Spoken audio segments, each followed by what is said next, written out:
Hello दोस्तों, आप सभी को नमस्ते। मैं शिव शक्ति कुमार और हमारे यूट्यूब चैनल यात्रा इस पर आप सभी का स्वागत है। तो हमारा अभी जो कार्यक्रम चला उसमें हम एसपीडी का जो करंट अफेयर है उसका हम प्रत्येक दिन 50 एमसीक्यू देखते हैं। अभी हमारा एमसीक्यू जो है 350 से लेके 400 तक है। तो हम इस वीडियो में 351 से लेकर 400 तक क्वेश्चन नंबर तक हम देखेंगे, साथ में उसका एक्सप्लेनेशन भी देखेंगे। तो चलिए, जो हमारा पहला क्वेश्चन है कि 38वें राष्ट्रीय खेलों की एक पदक तालिका में शीर्ष स्थान पे कौन रहा है। तो सर्विसेज रहा है, सर्विसेज जो है शीर्ष स्थान प्राप्त किया है। उसके बाद महाराष्ट्र का स्थान है, तो राज्यों में महाराष्ट्र क्या है, पहले स्थान पे, इसको याद रखेंगे।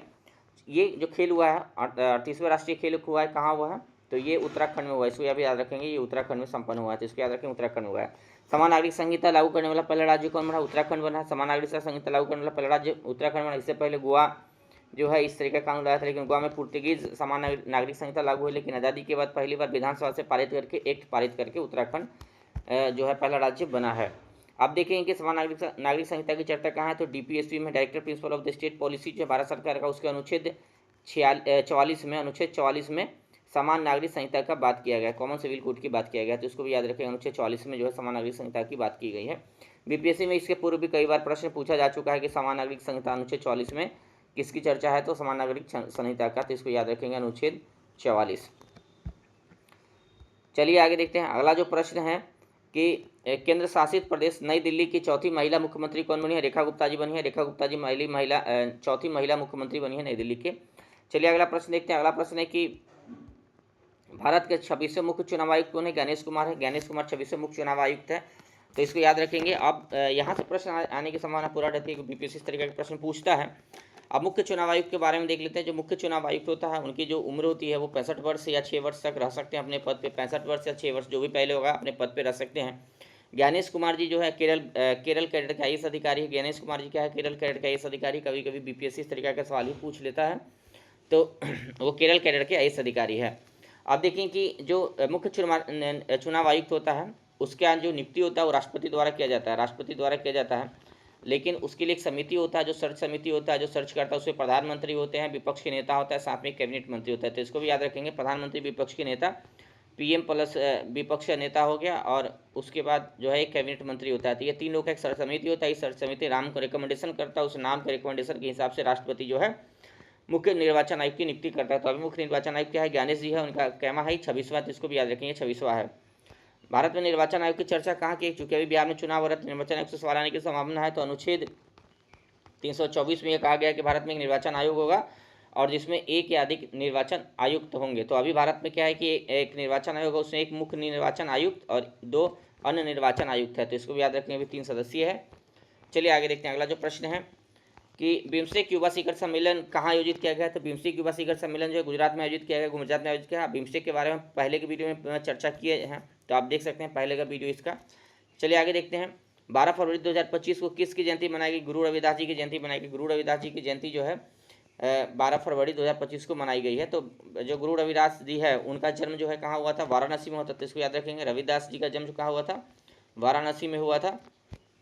और वे निर्गुण भक्ति धारा के संत थे, वे निर्गुण भक्ति धारा के संत थे, इसको भी याद रखेंगे आप। चलिए अगला प्रश्न देखते हैं। अगला प्रश्न है कि 2025 पैरा तीरंदाजी एशिया कप विश्व जो रैंकिंग प्रतियोगिता में भारत कौन सा देश टॉप पे रहा है। तो भारत टॉप पे रहा है, तो उसको याद रखेंगे। जो पैरा तीरंदाजी एशिया कप 2025 हुआ है उसमें भारत जो है प्रथम स्थान पे रहा है। और भारत जो है यह इसमें देखेंगे, अभी इसके बारे में थोड़ा देख लेते हैं कि पैरा तीरंदाजी एशिया कप कहाँ हुआ है। तो ये इसका आयोजन कहाँ हुआ है, बैंकॉक में हुआ है। इसको याद रखेंगे, ये बैंकॉक थाईलैंड में हुआ इसका आयोजन। तो 2025 का पैरा तीरंदाजी एशिया कप जो है कहाँ हुआ है, तो बैंकॉक में, इसको याद रखेंगे। भारत कुल 12 पदक जीत के शीर्ष स्थान पर रहा है। भारत कुल 12 पदक जीता है और शीर्ष स्थान पर रहा है। 6 गोल्ड है, 3 सिल्वर है और 3 जो है कांसा है। तो चलिए आगे देखते हैं। अगला प्रश्न हमारे समक्ष क्या है, समुद्री साझेदारी के नए आयामों की यात्रा। समुद्री साझेदारी के नए आयामों की यात्रा विषय के साथ 8वां हिंद महासागर सम्मेलन का आयोजित किया गया है मस्कट ओमान में किया गया है। तो ये 8वां हिंद महासागर सम्मेलन का हुआ है मस्कट ओमान में। ये सवाल आ सकता है कि 8वां हिंद महासागर सम्मेलन का हुआ है मस्कट ओमान में, और उसका थीम क्या था, समुद्री साझेदारी के लिए नए आयामों की यात्रा। चलिए आगे देखते हैं। 364 नंबर प्रश्न है कि भारत के किस राज्य में राष्ट्रपति शासन लागू किया गया। मणिपुर में। भारत के मणिपुर में राष्ट्रपति शासन लागू किया गया है। और राष्ट्रपति शासन अनुच्छेद 356 के तहत लागू होता है जब राज्यों में संविधान के अनुरूप शासन प्रणाली नहीं चल रहा होता है तो राज्यपाल की रिपोर्ट के हिसाब से राष्ट्रपति शासन को लगाया जाता है। तो उसको भी याद रखेंगे, ये सवाल कई बार पूछा गया बीपीएससी में। अनुच्छेद 356 इसको याद रखेंगे, अनुच्छेद 356। और अभी कहाँ लगा है? मणिपुर में। देखिए इनकी हाफ मैराथन 57 मिनट से कम समय पूरा करने वाले पहले व्यक्ति कौन बने हैं? जैकब किपलिमो। तो जैकब किपलिमो जो है पहला व्यक्ति बने हैं जो हाफ मैराथन को 57 मिनट से कम समय में पूरा कर दिए हैं। चलिए आगे देखते हैं, हाल में किस देश ने एशिया मिश्रित टीम बैडमिंटन चैंपियनशिप 2025 का खिताब जीता? इंडोनेशिया जो है एशिया मिश्रित टीम बैडमिंटन चैंपियनशिप का खिताब 2025 का जीता है, इंडोनेशिया जीता है। चलिए आगे देखते हैं, अब एक रिपोर्ट है, काफ़ी महत्वपूर्ण रिपोर्ट है, इसको याद रखेंगे। ये प्रश्न पूछा जाता है कि करप्शन परसेप्शन इंडेक्स 2024 में भारत का कौन सा स्थान रहा है? तो ये करप्शन परसेप्शन इंडेक्स है, तो इसमें भारत का स्थान 96 रहा है। भारत का स्थान 96 रहा, तो ये पूछा जा सकता है कि इस रिपोर्ट को जारी कौन करता है? तो ट्रांसपेरेंसी इंटरनेशनल एक संस्था है, उसके द्वारा यह रिपोर्ट जारी किया जाता है। और सबसे ज़्यादा भ्रष्ट दुनिया के कौन सा देश है? तो दक्षिण सूडान को माना गया है। दक्षिण सूडान को जो है, साउथ सूडान को सर्वाधिक भ्रष्ट देश माना गया है। और सबसे कम भ्रष्ट देश यानी प्रथम स्थान पे कौन है? डेनमार्क है, इसको याद रखेंगे। डेनमार्क जो है सबसे कम भ्रष्ट देश है और करप्शन परसेप्शन इंडेक्स में पहले स्थान पे है। चलिए आगे देखते हैं, भारत का रैंकिंग आपने देखा कि 96 रैंकिंग है करप्शन परसेप्शन इंडेक्स में। अगला देखते हैं, भारत की पहली AI यूनिवर्सिटी कहाँ बनाने की घोषणा की गई? महाराष्ट्र में। भारत में पहली AI आर्टिफिशियल इंटेलिजेंस यूनिवर्सिटी बनाया जाएगा, कहाँ? महाराष्ट्र में बनाया जाएगा। चलिए अगला प्रश्न देखते हैं, 364 नंबर है, किस क्रिकेट टीम ने ICC under-19 women T20 world cup जीता है? तो भारत द्वारा जो है ICC under-19 women's world cup जीता गया है भारत के द्वारा, तो इसको याद रखेंगे। अगला प्रश्न देखते हैं, 365 नंबर प्रश्न की तटीय सुरक्षा अभ्यास सागर कवच जो है, तटीय सुरक्षा अभ्यास सागर कवच भारत के किस तटीय राज्य में आयोजित किया गया? तो पश्चिम बंगाल में। सागर कवच जो है कहाँ आयोजित किया गया? पश्चिम बंगाल में, इसको याद रखेंगे। भारत और किस देश के बीच संयुक्त सैन्य अभ्यास साइक्लोन 2025 का आयोजन किया गया? राजस्थान में। तो मिस्र में। तो आप याद रखेंगे साइक्लोन 2025 भारत और मिस्र के बीच सैन्य अभ्यास है। साइक्लोन 2025 भारत और मिस्र के बीच सैन्य अभ्यास है, आयोजन कहाँ हुआ? राजस्थान में हुआ, इसको भी याद रखेंगे। चलिए देखते हैं, अगला प्रश्न है। अगला प्रश्न है कि हाल में ओपेक प्लस में कौन सा देश शामिल है? तो ब्राजील हुआ। ओपेक प्लस में ब्राजील शामिल हुआ। तो एक सवाल आता है कि ओपेक क्या है? तो आप देखेंगे कि ओपेक जो है organisation of petroleum exporting country है, तो मतलब तेल जो निर्यात करने वाले देश है उसका एक संगठन है और इंटर गवर्नमेंट ऑर्गेनाइजेशन है, इसको भी याद रखेंगे। इसकी स्थापना कहाँ हुआ था? ओपेक का 1960 में हुआ था। ओपेक की स्थापना 1960 में हुआ था और इसका भारत इसका मेंबर नहीं, इसको याद रखेंगे। भारत जो है ओपेक का सदस्य नहीं है, तो इसको याद रखेंगे। अगला प्रश्न देखते हैं, इसमें 13 सदस्य है, ओपेक में 13 सदस्य है। अब ओपेक प्लस की बात करें तो ओपेक में 13 + 10 देश है, जिसमें रूस और अन्य देश जो है रूस, मैक्सिको, बहरीन है। और अब उसमें नया देश कौन शामिल हुआ है ओपेक प्लस में? ब्राजील शामिल हुआ है। चलिए अगला प्रश्न देखते हैं। अगला प्रश्न है कि फिल्म कॉन्क्लेव ने ब्रिटिश अकादमी पुरस्कार के किस श्रेणी में पुरस्कार जीता है? सर्वश्रेष्ठ चित्र में। तो सर्वश्रेष्ठ चित्र में ब्रिटिश अकादमी पुरस्कार कॉन्क्लेव द्वारा जीता गया, तो याद रखेंगे कॉन्क्लेव द्वारा जीता गया है। ICAI के नए अध्यक्ष कौन बने? तो इसको याद रखेंगे चरणजोत सिंह नंदा जो है ICAI के नए अध्यक्ष बने। आपके मन में सवाल आता हो कि ICAI क्या है? तो institute of chartered accountant of India को जो है ICAI शॉर्ट फॉर्म में लिख दिया गया है। यह एक वैधानिक निकाय है क्योंकि इसको जो है एक्ट के माध्यम से बनाया गया है और इसकी स्थापना 1949 में हुआ था। चार्टर्ड अकाउंटेंट एक्ट 1949 को तहत स्थापित है, तो उसको याद रखेंगे। और हेडक्वार्टर नई दिल्ली में, इसका हेडक्वार्टर कहाँ है? नई दिल्ली में है, इसको भी याद रखेंगे। चलिए देखते हैं अगला प्रश्न जो हमारे समक्ष है, 370 नंबर क्वेश्चन देखेंगे। राष्ट्रीय विज्ञान दिवस जो है, राष्ट्रीय विज्ञान दिवस किस तिथि को मनाई जाती है? 28 फरवरी को, इसको याद रखेंगे। राष्ट्रीय विज्ञान दिवस 28 फरवरी को मनाया जाता है, इसको आप लोग याद रखेंगे। राष्ट्रीय विज्ञान दिवस 28 फरवरी को क्यों मनाया जाता है, ये सवाल आ सकता है। तो सर चंद्रशेखर वेंकट रमन जी थे, रमन प्रभाव की खोज 1928 में की थी और 1930 में उनको नोबेल पुरस्कार दिया गया था। तो 28 फरवरी को ही रमन प्रभाव की खोज उन्होंने किया था, इसलिए राष्ट्रीय विज्ञान दिवस मनाया जाता है। और देखेंगे 2025 का जो विज्ञान दिवस मनाया गया है वो कहाँ मनाया गया था? नई दिल्ली में। तो ये पूछा जा सकता है कि विज्ञान दिवस 2025 का कहाँ मनाया गया है? नई दिल्ली में। और नई दिल्ली में इसका आयोजन किया गया। और इस साल का जो थीम था 2025 का, कभी कभी थीम पूछ लिया जाता है, तो इस साल का जो थीम था वह था विकसित भारत के लिए विज्ञान एवं नवाचार में वैश्विक नेतृत्व हेतु भारतीय युवाओं को सशक्त बनाना। एक बार और सुन लीजिए, 2025 का क्या थीम था? 2025 का थीम था विकसित भारत के लिए विज्ञान एवं नवाचार में वैश्विक नेतृत्व हेतु भारतीय युवाओं को सशक्त बनाना। चलिए अगला प्रश्न देखते हैं। अगला प्रश्न है कि भारतीय रेलवे ने निर्बाध यात्रा के लिए कौन सा ऐप लॉन्च किया है? तो स्वरेल। भारतीय रेल द्वारा जो है स्वा रेल जो है एक ऐप लॉन्च किया गया है, तो इसको याद रखेंगे। भारतीय रेल द्वारा स्वा रेल एक ऐप लॉन्च किया गया है। किस राज्य ने भूमि अधिकार के लिए 3 आरक्षित वनों की गैर अधिसूचित किया है? 3 आरक्षित वनों को गैर अधिसूचित किया है, तो असम द्वारा ऐसा किया गया है। चलिए आगे देखते हैं। अगला प्रश्न है कि भारत के अपने ओपन एयर आर्ट वॉल संग्रहालय का उद्घाटन कहाँ किया? नई दिल्ली में। भारत के पहले ओपन एयर आर्ट वॉल संग्रहालय का उद्घाटन कहाँ किया गया है? नई दिल्ली के अंदर, इसको याद रखेंगे। उसके बाद देखते हैं सेवानिवृत्ति के बाद अपने पहले टूर्नामेंट में सिडनी क्लासिक 2025 का खिताब किसने जीता है? सौरभ घोषाल द्वारा जो है जीता गया है। तो सेवानिवृत्ति के बाद अपने पहले टूर्नामेंट में सिडनी क्लासिक 2025 का खिताब कौन जीते हैं? सौरभ घोषाल जी द्वारा जीता गया है। अगला प्रश्न देखते हैं 375 नंबर। भारतीय साक्षरता महिलाओं की समृद्धि विषय के साथ आरबीआई वित्तीय साक्षरता सप्ताह 2025 कब मनाया है? तो आरबीआई द्वारा जो है वित्तीय साक्षरता जो है याद रखेंगे सप्ताह कब मनाया गया है? 24 से लेकर 28 फरवरी तक। 24 फरवरी से लेकर 28 फरवरी तक, इसको याद रखेंगे। उसका थीम क्या था? वित्तीय साक्षरता महिलाओं की समृद्धि। वित्तीय साक्षरता महिलाओं की समृद्धि उसका विषय था, तो इसको याद रखेंगे। भारतीय सेना के किस सेवानिवृत्त जहाज को भारत के पहले पानी के नीचे स्थित संग्रहालय में परिवर्तित किया जा रहा है? आईएनएस गुलदार। आईएनएस गुलदार, इसको याद रखेंगे। आईएनएस गुलदार को क्या किया गया है कि एक सेवानिवृत्त जहाज है जिसे भारत के पहले पानी के नीचे स्थित संग्रहालय में परिवर्तित किया जा रहा है। चलिए अगला प्रश्न देखते हैं। 377 नंबर प्रश्न है कि हाइप्रिक्स एविएशन द्वारा विकसित भारत के पहले निजी तौर पर विकसित सुपरसोनिक रैमजेट इंजन का क्या नाम है? तेज।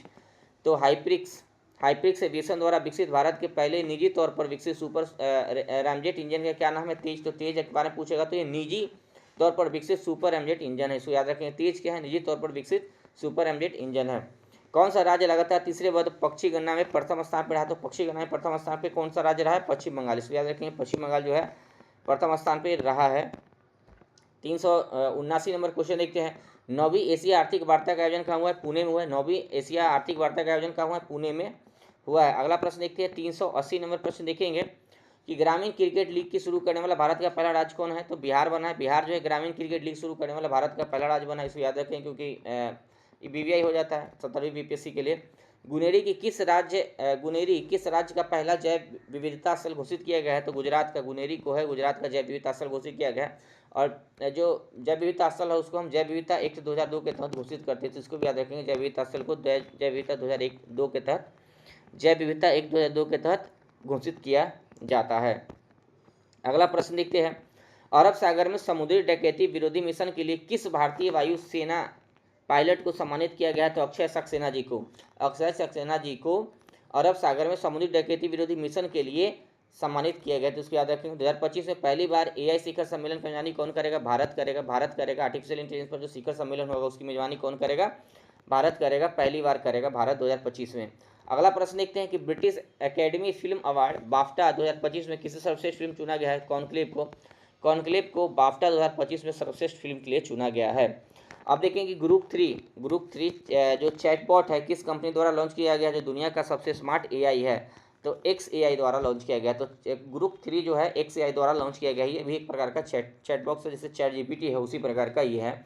और अभी जो बीपीएससी का AE का पेपर हुआ था उसमें ये प्रश्न पूछा गया था। AE के पेपर में ये प्रश्न पूछा गया था। चलिए अगला देखते हैं। 386 नंबर प्रश्न है कि किस देश के वैज्ञानिक ने IVF तकनीक का उपयोग करके पहली बार कंगारू भ्रूण बनाया है? तो ऑस्ट्रेलिया ने। आप जानते हैं कि कंगारू का देश ऑस्ट्रेलिया को बोला जाता है और कंगारू सर्वाधिक कहाँ है? ऑस्ट्रेलिया में पाया जाता है। ऑस्ट्रेलिया महाद्वीप का ही वो स्थानिक जानवर भी है, तो इसलिए याद रखेंगे IVF तकनीक के द्वारा पहली बार कंगारू भ्रूण को बनाया गया है ऑस्ट्रेलिया के द्वारा। अगला प्रश्न देखते हैं। चेन्नई ओपन 2025 के एकल पुरुष खिताब कौन जीता है? तो कैरियन जैकवेट है। कैरियन जैकवेट द्वारा जीता गया। एकल महिला खिताब अभी इसका डिसीजन नहीं हुआ है, तो इसलिए मैं इसको नहीं पढ़ा सकता हूँ आप लोगों को। चलिए आगे देखते हैं। किस राज्य ने सूखे से निपटने के लिए सूजल परियोजना लॉन्च किया? तो कर्नाटक द्वारा सूजल परियोजना लॉन्च किया गया। तो इसको याद रखें, बस सिंपल बात है। सूजल परियोजना किसके द्वारा? कर्नाटक द्वारा लॉन्च किया गया। अब तो बजट से ज़्यादातर सवाल है, देखते हैं। बजट 2025-26 के लिए बजट में कुल अनुमानित व्यय क्या है? तो 50.65 लाख करोड़। तो इसमें देखेंगे अनुमानित व्यय क्या है। जब बजट देखते हैं तो उसका आय व्यय की चर्चा होती है। अनुमानित आय और अनुमानित व्यय का बात होता है। तो अनुमानित व्यय कितना है? 50.65 लाख करोड़। तो इसको याद रखेंगे। बजट 2025-26 में विकास के कितने इंजन का जिक्र है? तो विकास के 4 इंजन का जिक्र है। और कौन कौन ये 4 इंजन है, यहाँ से सवाल आएगा। तो पहला इंजन तो कृषि को रखा गया है, कृषि पहला इंजन है। दूसरा इंजन MSME को रखा गया है। तीसरा इंजन निवेश को रखा गया है। और चौथा इंजन निर्यात को रखा गया है। तो चौथा जो इंजन है निर्यात है भारत का। तो ये देखिए 4 इंजन को आप याद रखेंगे, पहला क्या है कृषि है, दूसरा क्या है एमएसएमई है, तीसरा निवेश है, चौथा निर्यात है, तो इसको याद रखेंगे। अगला प्रश्न देखते हैं 391 नंबर प्रश्न है कि बजट 2025-26 में रक्षा क्षेत्र में कितना आवंटित किया गया है। तो 6,81,000 करोड़, 6,81,000 करोड़ रक्षा पर खर्च है, 6,81,000 करोड़ रक्षा पर खर्च है। अभी भारत जो है रक्षा क्षेत्र में देखें कि जो अभी भारत जो है दुनिया का सबसे बड़ा निर्यातक से दूसरे नंबर पर आ गया, क्योंकि यूक्रेन सबसे बड़ा आयातक बना है और भारत जो है दूसरा सबसे बड़ा आयातक देश है, तो इसको भी याद रखेंगे। चलिए अगला प्रश्न देखते हैं। जो 25-26 का बजट है उसके अनुसार किस राज्य में मखाना बोर्ड बनाया जाएगा। तो बिहार में मखाना बोर्ड बनाया। जानते हैं कि मिथिलांचल जो क्षेत्र है बिहार जो है पूरे दुनिया का, पूरे भारत का 80 से 85% मखाना का उत्पादन करता है, इसलिए मखाना बोर्ड भी बिहार में बनाया जा रहा है, तो इसको याद रखेंगे। अगला प्रश्न देखेंगे बजट 2025-26 के अनुसार नई व्यक्तिगत आयकर व्यवस्था में कितना लाख तक इनकम पर कोई टैक्स नहीं लगेगा। तो टैक्स स्लैब में जो छूट है उसके लिए बारे में पूछा गया है, तो ये देख लेते हैं कितना लाख है। ये 12 लाख रुपया तक है, तो 12 लाख रुपया तक जो है टैक्स स्लैब से छूट दिया गया है, तो टैक्स नहीं लगेगा 12 लाख रुपया तक। चलिए अगला प्रश्न देखते हैं। जो बजट 25-26 का है उसमें शिक्षा के क्षेत्र में कितना आवंटन है। तो 1,28,650 करोड़, 1,28,650 करोड़ शिक्षा के क्षेत्र में आवंटित किया गया, तो इसको भी याद रखेंगे। शिक्षा में 1,28,650 करोड़ है। बजट 25-26 को किस थीम के साथ पेश किया गया। सबका विकास थीम है, सबका विकास थीम है, तो इसको भी याद रखेंगे। सबका विकास थीम के साथ इस बजट को पेश किया गया है। अगला प्रश्न देखते हैं कि बजट 25-26 में राजकोषीय घाटा जो है जीडीपी का कितना रहेगा। तो 4.4, ये पूछने का पूरा संभावना रहता है, हर बार एक सवाल आता है यहाँ से। तो अभी जो राजकोषीय घाटा रहने का कितना है, तो 4.4% है राजकोषीय घाटा अनुमानित है कि 25-26 में कितना अनुमान होगा, तो 4.4 होगा, इसको याद रखेंगे आप लोग। 397 नंबर प्रश्न देखते हैं कि बजट 2025-26 में किस मंत्रालय को सबसे अधिक आवंटन प्राप्त हुआ है। तो रक्षा मंत्रालय को आप याद रखेंगे, रक्षा मंत्रालय को सबसे ज़्यादा जो है धन की प्राप्ति हुई है। अब देखेंगे जल जीवन जो मिशन है भारत सरकार के, उसे कितना तक बढ़ा दिया गया, 28 तक बढ़ा दिया गया। तो जल जीवन मिशन की शुरुआत कब हुआ था, 2019, इसको याद रखेंगे, 2019 में इसकी शुरुआत किया गया था और यह पहले 2024 तक के लिए था, जिसको बजट जो है इस साल का जो बजट आया 25-26 में उसको 4 साल के लिए बढ़ा दिया गया, 2028 तक किया गया। इसका लक्ष्य क्या था, तो इसका लक्ष्य था कि 2024 तक प्रत्येक ग्रामीण परिवार को 55 लीटर प्रति व्यक्ति के हिसाब से शुद्ध जल पहुँचाना, 55 लीटर प्रति व्यक्ति के हिसाब से शुद्ध जल पहुँचाना इसका लक्ष्य था। चलिए अगला प्रश्न देखते हैं कि आर्थिक समीक्षा 2024-25 के अनुसार भारत के जीडीपी में कितने प्रतिशत की वृद्धि होने का अनुमान है। तो ये अनुमान लगा है 6.3 से लेकर 6.8% तक वृद्धि होगा, यानी जीडीपी भारत का 6.3 से लेकर 6.8% के हिसाब से बढ़ेगा। अगला प्रश्न देखते हैं। अगला प्रश्न है कि 38वें राष्ट्रीय खेल में पुरुषों की 50 मीटर राइफल 3 पोजीशन इवेंट में किसे गोल्ड मेडल प्राप्त हुआ है। तो नीरज कुमार जी को गोल्ड मेडल प्राप्त हुआ है। तो 38वें राष्ट्रीय खेल में पुरुषों की 50 मीटर राइफल 3 पोजीशन इवेंट में गोल्ड मेडल प्राप्त हुआ है नीरज जी को, तो इसको याद रखेंगे। 38वां खेल का आयोजन कहाँ हुआ है, तो याद रखेंगे उत्तराखंड में। 38वां खेल का आयोजन उत्तराखंड में हुआ। सबसे ज़्यादा मेडल कौन जीता है, सर्विसेज द्वारा जीता गया है, इसको भी याद रखेंगे। तो ये हमारा आज का वीडियो था। और चलिए आप लोगों के सामने एक टास्क देते हैं कि जैसे अगर बीपीएससी की तैयारी कर रहे हैं तो जो पंचायती राज पे जितना भी आयोग बना है, पंचायती राज पे, चाहे बलवंत राज समिति है, अशोक मेहता समिति है, ये सब समिति के बारे में आप जानें। तो आज का टास्क है कि आप जो है बलवंत राज समिति, अशोक मेहता समिति के बारे में ChatGPT से, गूगल से पता करें और उस पर नोट्स बनाएं, क्योंकि यहाँ से सवाल हमेशा आता है। आप पूरा सिलेबस तो पढ़ ही रहे हैं, साथ में इन चीज़ों को ज़्यादा पढ़े जहाँ से सवाल आने की संभावना होती है। तो ये था हमारा वीडियो आज का। फिर मिलते हैं आप लोगों के समक्ष अगले वीडियो के साथ। तो आप लोग मेरे चैनल को सब्सक्राइब जरूर करिएगा। Thank you very much, bye.